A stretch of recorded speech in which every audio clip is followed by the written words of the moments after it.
Okay, hello and welcome to today's installment of the TPMA's webinar series. Today we're going to be discussing innovative solutions to address the growing housing crisis. Thanks to those of you who are joining us on our live feed today, and also to those of you who are watching the recorded version, and it will be posted on TPMA's YouTube channel. My name is Aaron Finley. I'm the Director of Housing and Community Development here at TPMA.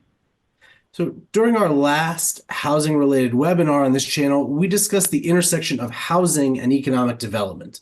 Today, we're going to take a closer look at some of the specific strategies that are making an impact and helping communities to meet their housing needs. We all know that the housing crisis is affecting communities all over the country, but that does not necessarily mean that the challenges are the same everywhere.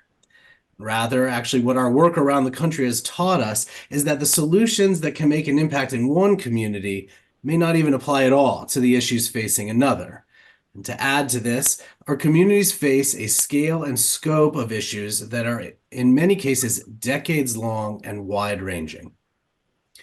I think we've all come to realize that the housing challenges and barriers we face have no single or simple solution, that it's going to take all of the tools in our toolkit and maybe even a few that we haven't even thought of yet to begin to realize our goals of increasing access to equitable and affordable housing for all members of our communities. We're going to look to explore some of those solutions today with another fantastic panel of guests. First up, I'm excited to welcome back Tina Belge, who, since her last appearance on this webinar series, has founded Catalyst Community Consulting, where she works with government, nonprofits, and developers to enact policy change and craft actionable approaches for affordable housing. Tina has recently served as the Policy and Advocacy Director for the Greenville Housing Fund, and as in that role has played an integral role in developing policy that continues to be used as a best practice for communities all over the country. Welcome back, Tina. Thank you. Appreciate you having me. Glad you're here. Next up, joining us as a first-time guest is Michael Belge, Executive Director of Planning and Zoning for the town of Chandler, Indiana. Prior to his work in the public sector, Michael spent 35 years in construction design, sales, and management with a focus on residential building and remodeling. He has also assisted many nonprofits as an advisor and consultant. Michael's passion for seeking creative solutions and his experience in bringing projects all the way from design to completion was evident in a recent stakeholder workshop we held in Warwick County, Indiana, and we are very happy he's agreed to participate in our conversation today. Thank you for joining us, Michael. Hey, thank you, Aaron. Just delighted to be here. Rounding out our panel is Chanaka Yatawara, the Executive Director with the Salisbury Community Development Corporation. Originally from Sri Lanka and educated in Sri Lanka, England, and the US, Chanaka has over 30 years of experience in community development, in addition to his bachelor's degree in mechanical engineering and a master's in public education.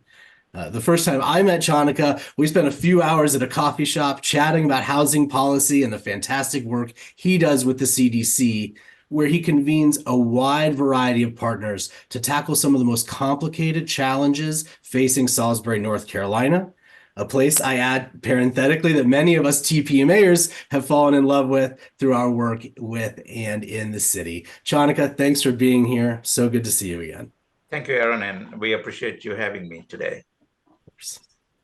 Finally, I would like to introduce Melanie Thompson, who will be facilitating today's conversation. We were thrilled to recently add Melanie as a senior consultant to our team at TPMA, where she brings 20 years of experience in housing, including serving as the CEO of the Hinesville Housing Authority in Hinesville, Georgia. In just the first few months on our team, Melanie has already begun to make an impact for our clients as a fantastic project lead and manager.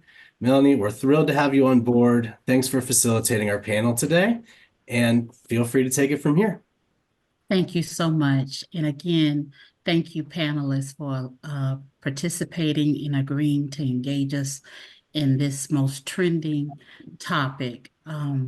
Every day, we hear, we see in our communities and across the United States reports of the condition of housing.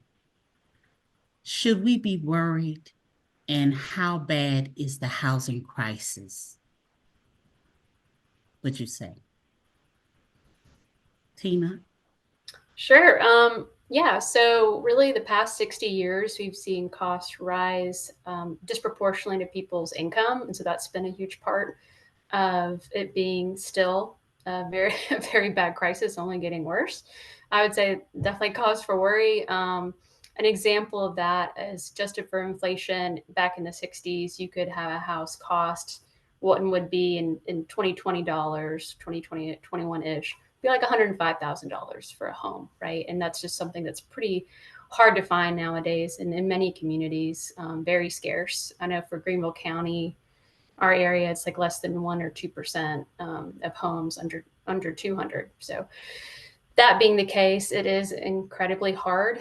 Also, I would say though, we have a strong housing market as a result in a way too. So there's a lack of inventory and that creates high demand. So our housing market is technically a strong one. It's just one that is, cost-wise, very much cause for concern. Excellent. Yeah, just to tack onto that, I think that's right. And one of the things that is so challenging is that a lot of the issues, quite frankly, as you mentioned, Tina, they're decades old and they haven't really been kind of addressed in a serious way, I think, until all of a sudden very recently when it's almost, I'm never going to say it's too late, but it is kind of late in the game to kind of really be thinking about how to approach and adjust for problems that have, really been on the horizon and actively developing for kind of a long time. And I think it is an issue. Obviously, as I mentioned in the opening, there isn't one single solution, right? There isn't going to be a kind of panacea, if you will. And I think ultimately, maybe some of the most robust strategies or funding options or something like that are still kind of on the horizon, right? We're trying to work out a lot of different options. We're trying to work out a lot of different solutions as we go. But even kind of taking all of them at once, I'm not even quite certain that we're at a place where we can really fully kind of confront some of these challenges, even as innovative as many of our partners and people we're here talking to today have been. So I do think the scale of the problem is pretty significant for sure. Chanaka, what's your thoughts on how bad is the housing crisis? Here in North Carolina, it's a struggle because the housing costs have really risen, and also the interest rates have gone up as well with that. And we are seeing the younger generation unable to even purchase their first home. And we had a study that we were working on a study recently, and right now affordable house is about at 255, 260 here. And to be able to purchase one of those homes, you got to make up close to 100,000. And it is hard to say that affordable housing is for someone who's making 100,000. And 100,000, even a family of two, it would be 100,000 at this point. So here we're trying to provide down payment assistance. We're working with local. Our main thing is partnerships, and we're working with local foundations, working with the public and private sectors, and also working with several local banks here that are making some of these homes affordable. They're helping us do some portfolio loans with no PMIs. We're trying everything we can, and we really, but to find that buyer, we're looking for a needle in a haystack right now, because with most young families have student debt as well. And when you look at the student debt plus trying to purchase a home, it's almost impossible. And right now in North Carolina, average age of a first-time home buyer is up to 36 years now, which is significantly higher than what it was maybe 10, 20 years ago. Mhm. Yeah, thank I you. think another telling statistic of the crisis is the amount of homelessness that has grown throughout the country. So we're up to around, they estimate, 5 million homeless people. And that is, unfortunately, the same number of the amount of people who own like luxury second homes. I mean, just to put that, equate those numbers for you, it's very unbalanced. And that's really a shocking number. It should be to people how many are unhoused right now. Chanaka, you led into the second question, how did we get here? But the second part of the question is, what local, state, and federal policies do you perceive as a hindrance to housing progress? Right now, some of the things we got to really start looking at is our zoning. Because, in the past, our zoning was set up for single-family housing with large lots. And with this type of crisis, that's not, we got to go into high density. And we also have to even speed up the approval process for new developments as well. If they meet the legal requirements, try to speed it up, because we really need to get these done. And some of this we also have to establish a housing trust fund, because most of these developments do have a gap in financing, and maybe a housing trust fund can assist with the gap financing there. And what we have here locally is, which I just spoke to one of our local foundations, they were talking about with the, right now for development, the interest rates are probably north of 7.5, and maybe closer to 8.5. And even the local foundations are looking at maybe providing financing for bigger projects at maybe 3% or 4% to assist with this. So actually, I will probably have a conversation with them next week about what they can do, because there are some foundations that have done that to make affordable housing projects move faster. So those are some of the things we are doing here. And also we're looking at the community land trust as well. How is that going to work here? We do not have one here right now, but that's something we're going to explore as well. Excellent solutions. Tina? Well, if Michael's with us, yeah, I don't mind. Michael Yeah. experienced kind of some bad weather. Thank you for trying to join us, Michael. Can you hear me? Yeah. Yes, we Okay. can. I switched over to my phone because indeed we do have weather here. So we've lost our internet. Sorry about that. That's So okay. so I'm just joining you on my cell phone here, and I've missed out on the conversation. So if you've directed a question to me, then maybe you Yes. could. Okay. We were just discussing what local, state, and federal policies do you perceive as a hindrance to the housing process, and how did we get in this place in reference to the housing crisis?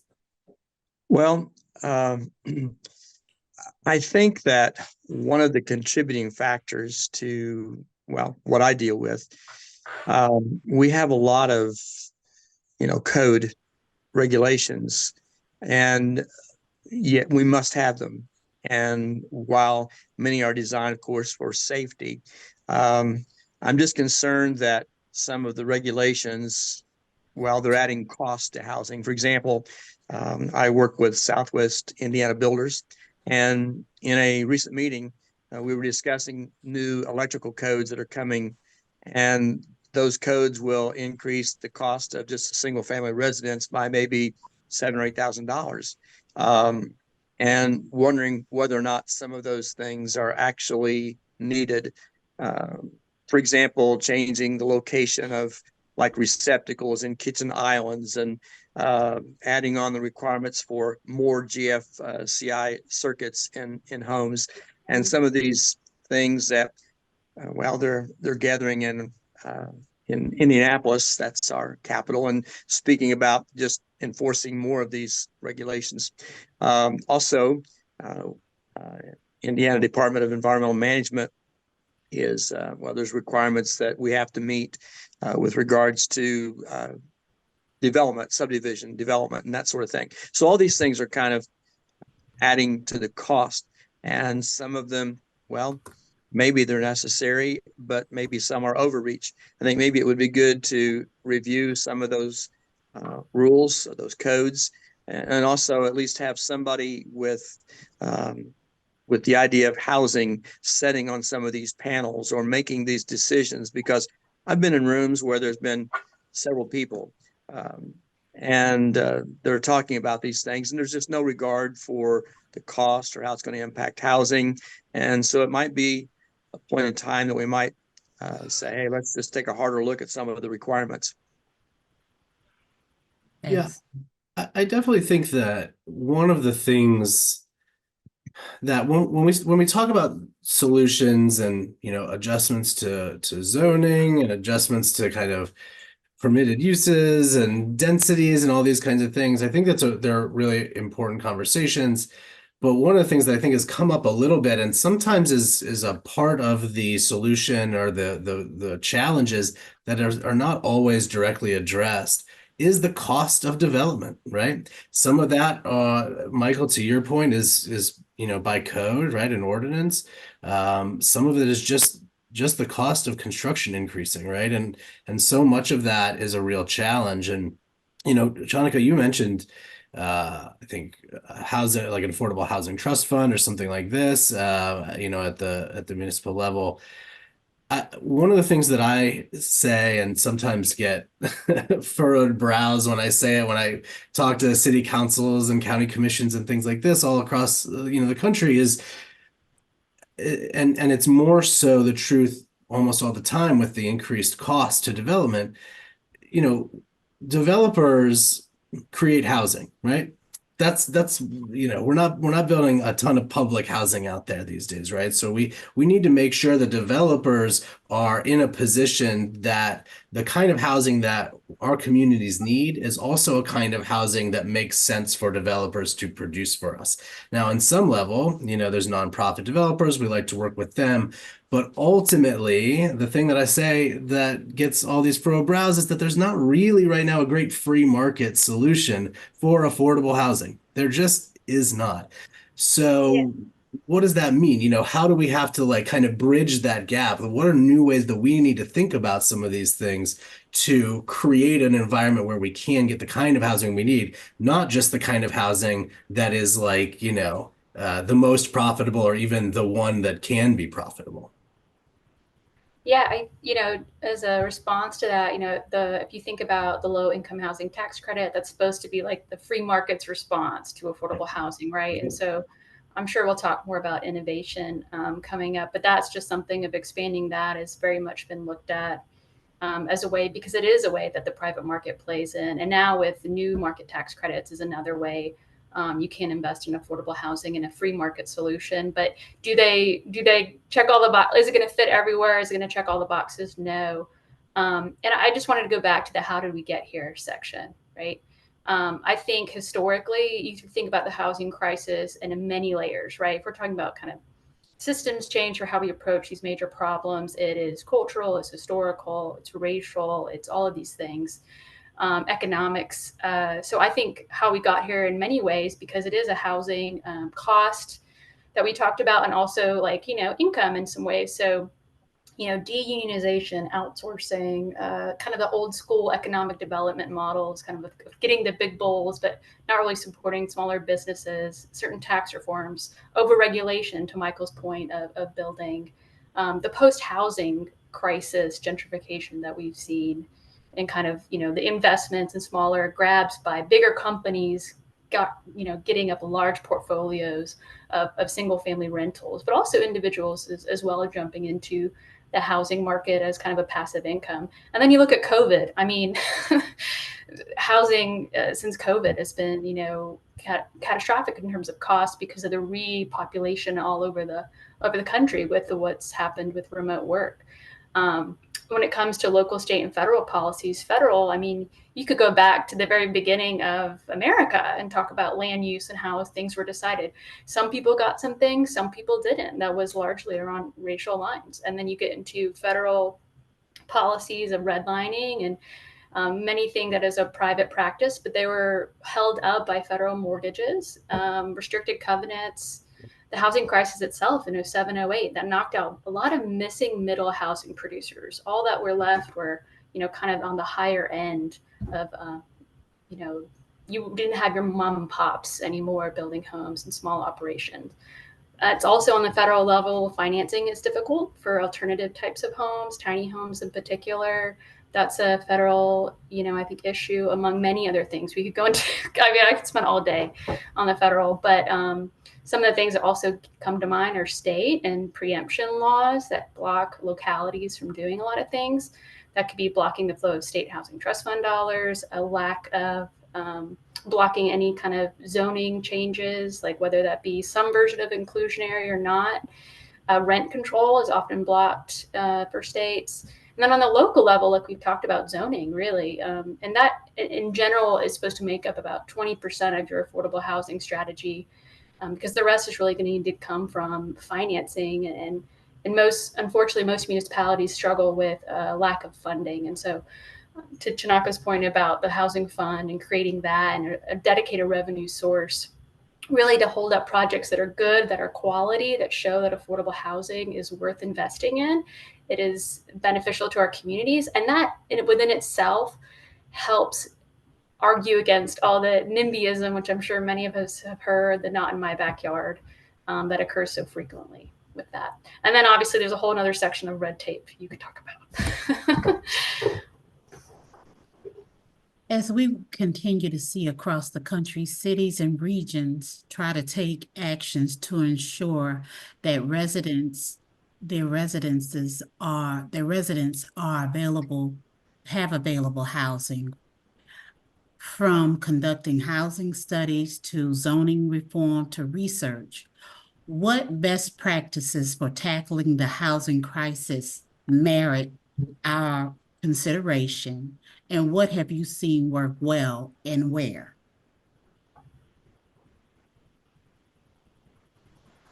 Can you think of some things that have worked well in your particular areas and where you live or work?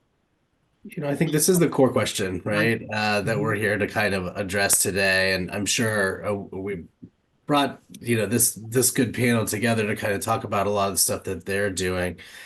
And I just kind of want to reiterate that a lot of these things can kind of help at the margins. Some things can have a little bit greater impact, but across the board, it's really has to be kind of a patchwork solution. We've got to really kind of throw everything we can at some of these challenges because, Tina, you brought up, I think, tiny homes and I know that's something that you do a lot of work in.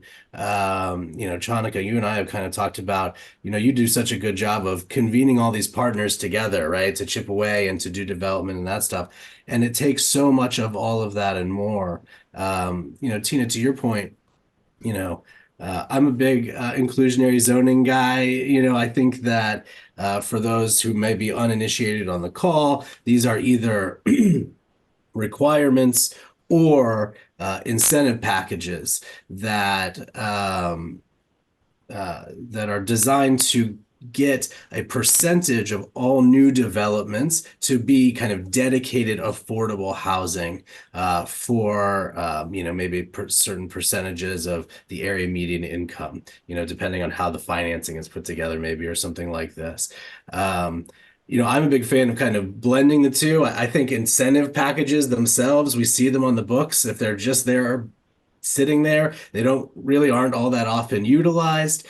Requirements, on the other hand, can be politically charged, let's say, and in some states are, again, Tita, to your point, in some states are not permitted, right, to have mandatory inclusionary zoning. But one of the things that I like about a blended, kind of a hybrid approach that is a mandate, but also kind of has some offsetting, incentives like density bonuses, like parking reductions, maybe, a lot of, tax abatements or something like this, married to the mandatory ones, is at the end of the day, inclusionary zoning creates affordable units, right? And so like it actually means that there are more affordable, dedicated affordable units, hopefully affordable units in the long term, depending on how the agreements are kind of structured or the mandates are structured.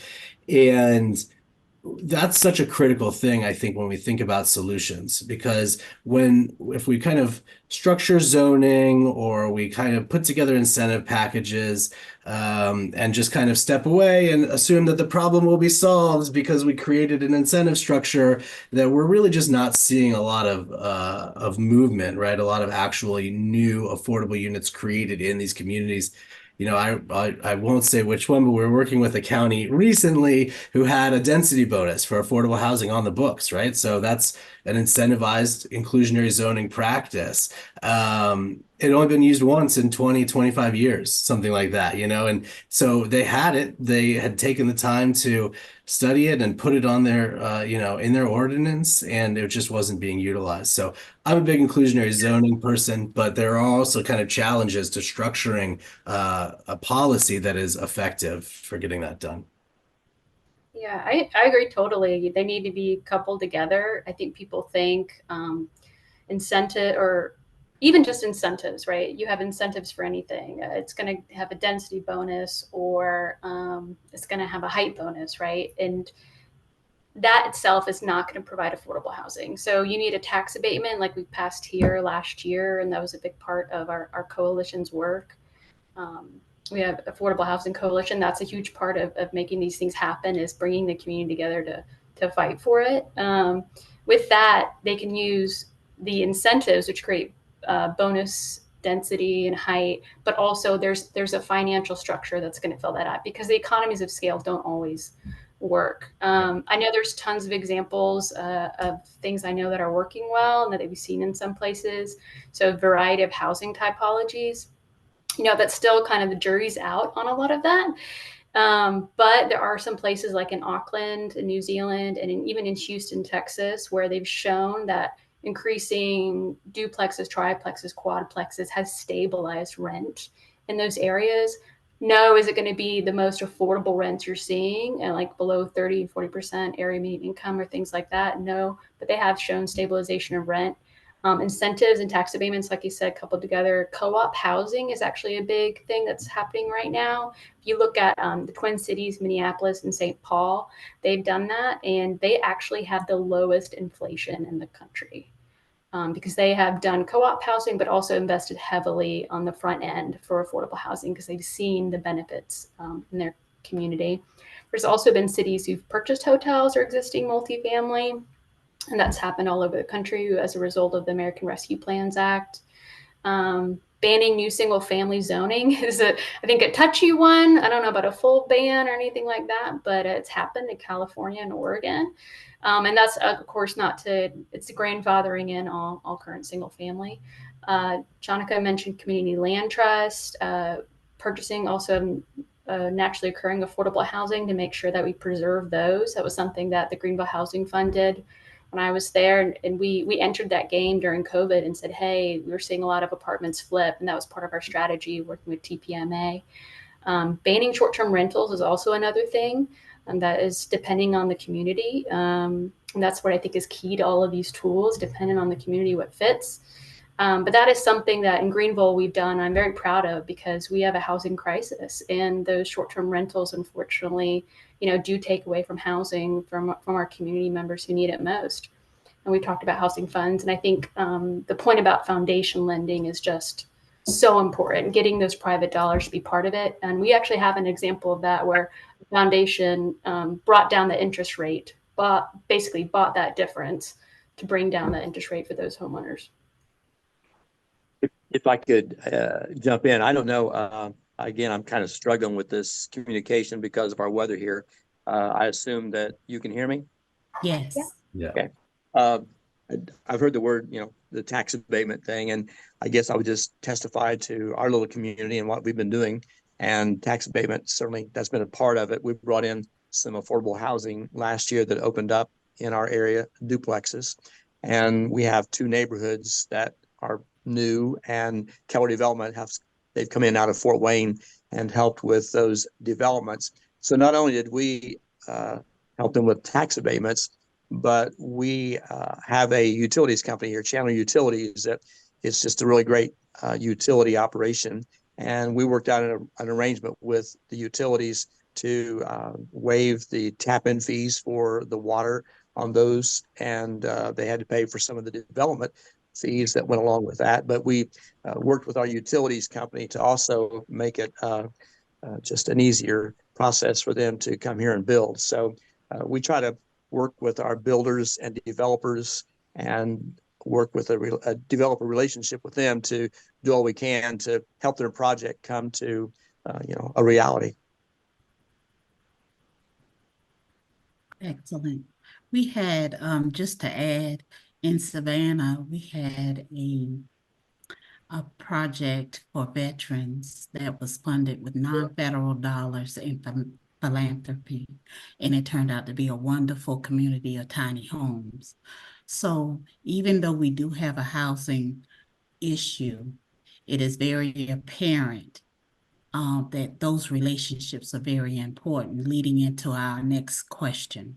What partnerships are needed to develop housing solutions, and why should workforce, economic development, and education leaders get involved? Well, if I could just jump back in here again, we're doing our best to form relationships with builders, developers. They come into my office, we have chats, we work together to try to make, to provide for more housing. And we have phone chats, we have lunch, we work with them as partners. And I guess one great thing here, in my opinion, is when it comes to educational leaders, just the need to encourage young people to get into the trades. We have a great need for trades people in our area. Builders, developers, they're always looking for people. And if we could somehow get into the young people to work with them to help them understand there's a great career out there as a plumber, as an electrician, as a framer, and there's good money to be earned there. And to just kind of elevate that particular career choice, and to help our educational people understand that even at a high school level, to bring some people right into the workforce, because that also is a hindrance for contractors, developers in creating these homes. They need help. Yeah, I agree totally. If we don't address the workforce shortage, then our housing supply is never going to improve. I mean, that's a real truth and reality. So, I guess unless robots we can like program them to build for us. If we don't invest in more of these talent pipelines, to Michael's point, into construction, electrical, plumbing, development, then it's continuing to be a problem. And to your point, there's good money to be made. And I'm seeing more of the rise of that. We've struggled with it here in Greenville, trying to get some of the youth through Youth Build at Goodwill. And we've had some go through that program. But there needs to be more. And I've seen actually a good example in North Carolina, I believe. I think it's the Greensboro area. They have technical schools that feed straight to employers who support the college. And so they have a good pipeline kind of qualified students who are interested in going into these kind of more technical jobs, and they are doing well and they're thriving, and the companies are seeing a direct result of that. Yeah, I think partnerships is probably the most important thing in providing affordable housing, because no single organization, whether it's public or private, can do it. Because for us, it takes the city, the local banks, the foundations, builders, and builders are not easy to find because a lot of them are not interested in doing affordable housing when they can go out there and build the bigger houses at a bigger profit. So you really have to work hard to have a relationship even with the builders here. That's what we are finding. We probably have about 3 or 4 builders who work with us regularly, but it's even to keep them working, it's really tough because they get a bigger project somewhere else, they're gone. And so, and really creating the partnerships. And we are fortunate here, we got a foundation who is looking. And one thing here is on education, I'm going in a little different direction, is we have a teacher shortage because there's no affordable housing here. And I was at a teacher appreciation luncheon last week, and the superintendent of a school spoke at this luncheon, and she was talking about the toughest thing she's having is recruiting teachers because we do not have any affordable homes here, whether it's rental or ownership. So right now we were looking at doing a development here with probably about 48 units. And our foundation has come to us and want to see how they can participate. So we're going to look at how they can participate in it because they don't fall in that below 80% of median income. They're higher than that. But there's a need. And first responders, they're trying to work with first responders and teachers. So this foundation is trying to see how they can partner with us to do some of that type of housing and really recruit teachers here. I just saw in the chat, about 3D printed homes. And I think that's I was kind of joking about the robots, but like not really though, because that is the future is people are printing homes and they are finding really unique solutions. And, obviously the more the merrier. We need them all for our growing population. And that's, I think, something we have to move away from. I've heard a lot of like prescribed feelings about certain types of homes, like, oh, I wouldn't live there. Well, you don't have to, but there are plenty of people who are looking for affordable solutions and moving away from that kind of thinking and let innovation happen. It doesn't have to look like what we think, but also going back to old school modelers, right? Modular and things that work are not necessarily just because it's old doesn't mean it's bad. So I appreciate that suggestion in the chat and talking about some of these innovative things. Another innovative, and not necessarily a partnership, but it is kind of, because this would take a large overhaul, but in parts of Canada, they're looking at working with banks and trying to create more of a public equity structure. So what if you don't own a home? How do you build equity over time? Like Fannie and Freddie have done quite a lot of this with getting people good credit when they're paying their rent on time.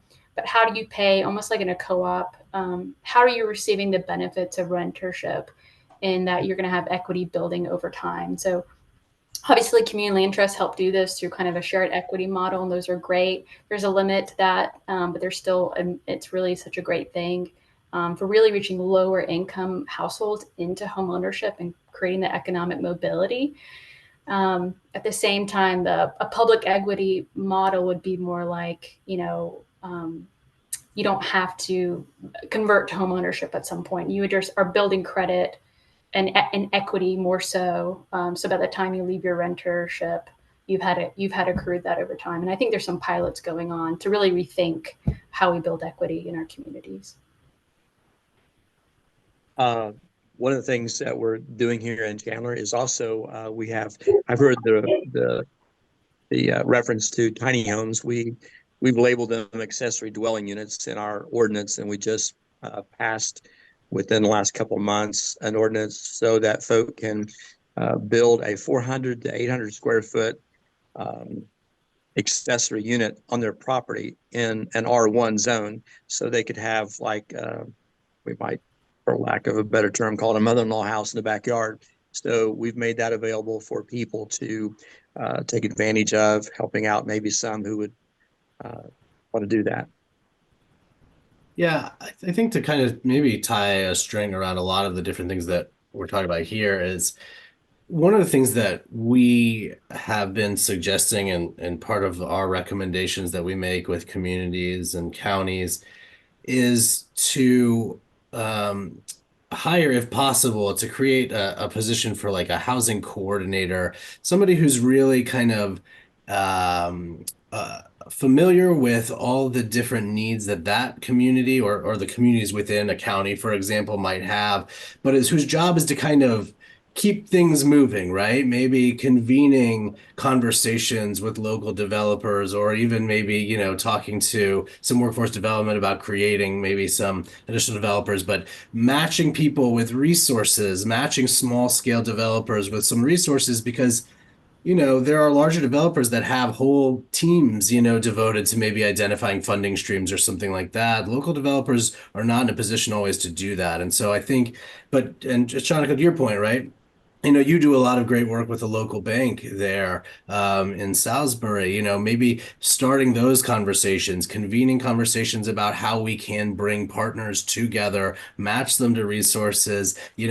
Same with ADUs, right? Michael, to your point, it's an important step to create possible, permissions and allowances to have ADUs, but a homeowner, I have a lot of room in my backyard over here. I wouldn't even know where to begin to start the process, right? Of how to create or construct or who to contact to maybe get some of those processes moving. And so one of the things we've really talked about is how to convene these partnerships, keep everybody connected and keep the conversation and those solutions moving forward. And it's not always easy to talk to local governments about creating new positions or anything like that. Those things cost money too, but we think it's pretty critical. And maybe there's an opportunity for dual appointments or joint appointments where one person either at the county level or maybe through a shared situation through multiple jurisdictions can spread that cost out a little bit. And I do want to say that what we're talking about is a little bit separate from somebody who runs affordable housing programs or manages those programs. That those are separate conversations. This is more about convening partnerships and getting everybody moving in the same direction and helping to create connections with, and getting resources out there, as opposed to managing all these programs, which is a huge job in its own right. And so I only bring that up is to say that these are separate things, and we're not necessarily just saying, oh, you have somebody who runs housing programs, ask them to do all of this other stuff too. Because not everybody has a Chanaka, right? Who's doing a lot of that work for the CDC and convening these partners and having these conversations. And I think it's pretty critical to be able to get everybody moving in the same direction. That's a great point, Aaron. And, again, we're a small community. So I have the ability to have conversations with developers, contractors, and there's times I'm just searching our community for land. For example, we have some farmers that want to flip agricultural over to residential. I've been made aware of some of the properties that might be available for such. And so then I try to connect with the developer or a builder to put them together to make that happen. Also, in my neighboring county over here, they have in their town hall basically what they call a project manager that helps the builder, the developer, the interested person to walk through the process of actually doing some of what you just spoke about. So it's good to have somebody in the town hall, so to speak, that will help walk through the process or bring people together, make others aware of the available property. This conversation was very, very, very informative and very enlightening. Could you please just, if you could, with your words of wisdom, share some thoughts to those individuals who would like to get started in their communities in reference to addressing their housing needs? What words of wisdom or encouragement could you give and share? I tell you, in mine is if you're going to be successful in doing affordable housing, it's the same thing. You've got to create partnerships with the public and private sectors and the nonprofit sectors, and they all need to come together, and including the foundations as well. And if they all come together and they all see the same, we are fortunate here. The city here is very supportive of affordable housing. And so we see everyone coming together, and the banks are our local bank is. So that's what, we're a small community of maybe 35,000. So we're not dealing with a big issue like a Charlotte or something. So it has been easier to tackle because it's a smaller community, and really partnerships would be, before you start big projects, get your partners together, whether it's developers, because you do need to have developers as well. And there are plenty of local developers who will join with you as well. I think Yeah. that's Go ahead, Michael. you're first, Tina. Go ahead. Yes. Oh, thanks. Yeah, I mean, I totally echo that. Like, get your relationships set up first and really get that buy-in, that collective impact laid into place. It sometimes takes years of conversations, but that incremental change over time is what's going to lay the foundation for some much larger changes versus, you might be you're always going to deal with some backlash, but it's very different if it's introduced over time and strategically. So I agree on the relationships. And I think a few things, every community is different, right? And we've talked about that. Every tool is not going to work for every community, and that's fine. Approach yours uniquely, get close again to relationships. But I think about like Brian Stevenson as an example. He always says, get close to the problem, like proximity to the problem. So the people who are facing these housing shortages the most, they know what the impact is on their lives and their community. Someone who experienced housing security when I was a child, like it's something that I think has not only driven me into this work, but it gives me that lens for what can happen and the impacts realities of what lack of safe, stable housing can impact families. So get close to the problem, and after you've built up that support, take some risks. Right, the problems aren't getting any smaller, right? And sometimes you need to jump off that ledge. We've talked about the difference in communities, and one answer may not be the solution for the other community, but I believe the one thing that's the harmonizing tone here is the relationship. We all speak about the need for relationship and staying connected. I think that's just critical. Here in our area, we have, I meet with the Builders Association once a month. So we sit down with builders, and there are also code enforcement officers in that meeting, people in the regulatory that sit down with the builders, like, how can we do this? How can we make this work? I think one of the key issues here is people that are in regulatory or government or in the town hall, so to speak, that if they can just get the vision to help with this housing crisis, I think that would really go far in helping the need that we have here. So I think in our little place here in Chandler, we try to just be friendly, work with people, make our town hall warm and inviting. When people walk in the front door, it's like, how can we help you? It's like, we're like a business that want our customers to return. So we're trying to make things easy and work with them. So I think just basically customer service, relationships, and all of us understanding there's a problem that has to be solved, work together to solve that. Yeah. We've talked a lot about partnerships, which obviously I think is critical, and throughout this entire conversation. The one thing that we haven't talked a lot about, although it's been referenced a little bit, and I want to tie a couple of the things in the chat and the questions here that we've received together a little bit. We haven't talked a lot about NIMBYs. We haven't talked a lot about opposition, because I think these partnerships are absolutely critical. We mentioned, and yet a lot of great efforts sometimes can be scuttled by a very vocal, even if small, but vocal opposition out there. So, there's a question in the chat about general public awareness.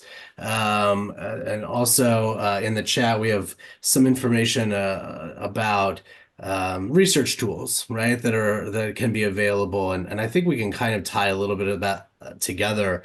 We one of the things that we have realized as we've started putting some of these plans and research projects and studies together for people, we've started recommending quite a bit, and then ultimately also starting to put together this as an option about a public education campaign that's out there. And I think this is a really critical thing, using some data that's not maybe too hard to understand, but I think it looks like Vicky's comment in the question and answer, and also Steven's in the chat.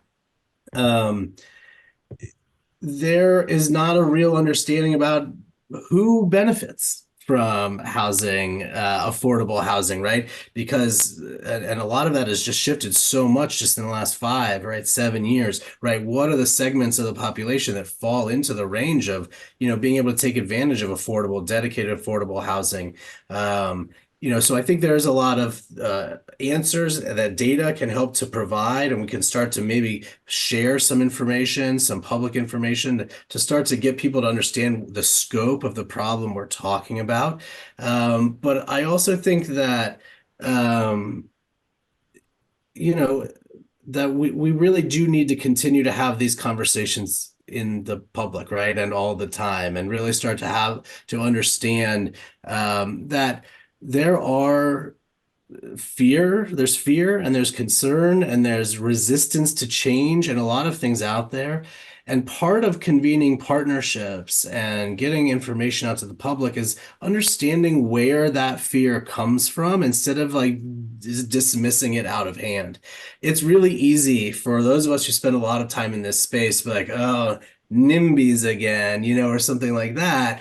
And it's true, right? I mean, because there is a lot of opposition, and some of it comes from a place of not really understanding what we're talking about, what the scope of the problem is, what affordable housing means, who can benefit from it, what it looks like. You know what I mean? That it doesn't lead to more crime in your neighborhoods, that it doesn't decrease your property value, right? There's a lot of misconception. And so I think also making sure that we're convening those partnerships and having those conversations from a place of understanding, try to understand we are all in this together. And even a lot of the opposing kind of forces and opinions out there, all members of our community are going to be able to benefit from having accessible, equitable, affordable housing for all other members of the community. We really are all in this together. So whether that's convening partnerships with people to activate solutions and achieve solutions, or even kind of working on the other end to kind of help everybody understand how much we all have at stake in this, right? That's an economic development conversation. That's a workforce development conversation. These things are absolutely all intertwined with one another. And, I think it's really easy to kind of, in some ways, turn our backs, to say to some of those opposing forces and just kind of try to limit those voices as much as we can. I think there's an opportunity to actually spend some time, I don't know, changing hearts and minds or something. I don't want to give up on that effort either. Yeah, I agree. Coming from the advocacy space, obviously if something's heated, you're going up for a vote for something, I highly suggest waiting till after that's gone through to talk to whatever neighbors upset about something, because often people will dig in. Yeah. But in between, that is a massive opportunity for education. I cannot agree more. I think a lot of people want the same things. If you look at most housing plans or comprehensive plans for cities and counties, they want a lot of the same things. We're just disagreeing about how to get there. And that's quite really where politics comes into place. And I think you have to live with the reality of that. And that means you have to listen sometimes to those NIMBYs and find out and understand where they're coming from in order to find a way forward. It's not going to be perfect. It's going to be messy. But that's why I think that, into the question about incremental change, why you have to build up that education early. And it could be your media covering it regularly, as they should be. It could be getting your council members to speak about it publicly, getting them to cut the ribbon at an opening of a housing, and touring people around what quality affordable housing looks like, and changing what people's perceptions are, right? Because a lot of that is just coming from, something that's been built in over time, and it's just not true. It's not true. And we have to challenge those things, to your point about what myths exist out there.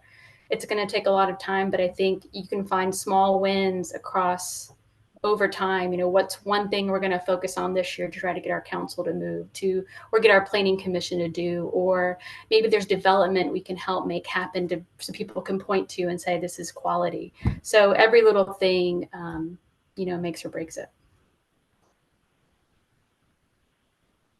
This has been absolutely wonderful. Thank you, Chanaka, Tina, and Michael for joining us today. On behalf of TPMA, Aaron and I, we would like to just encourage you to continue to be community champions in regards to housing solutions and advocacies. And thank you for sharing your best practices and your accomplishments so that our audience can take it back to their home and their communities and do the same. Aaron? Yeah, thank you, Melanie. Appreciate you facilitating today. Yeah, just kind of on a final note, again, want to express the thanks to everybody else and also everybody who's joining our chat, participating in our chat, asking questions, people who are viewing this webinar. We're even with these webinar series, we're starting to see the numbers of people watching them creep up and up, and that gets right to what we're talking about, right? We want to start to have larger conversations. We want to make just sure that everybody has an opportunity to take part in this. And anyway, it's just really exciting to watch this. It's really exciting to be part of answering, you know, maybe not the hardest problem out there, but it's up there. This is a really challenging thing. I think that makes it really exciting. And I think at the end of the day, it's also really important we understand the impact it's going to have on people's lives as well. So just thank you all so much for being here. Thanks everybody for watching. And lastly, I'll just say, feel free to reach out. I'll say reach out to me. You can find me on TPMA's website. I'm sure that our panelists would be happy to entertain any questions, or if you're seeking any advice or have any scenarios you want us to chew on and brainstorm over, we're happy to do that as well. So thanks everybody for participating today. Really enjoy it. Thank you. Have a good Thank you day. so much. Thank you. Appreciate it. Bye-bye. Bye-bye. Thanks. Bye.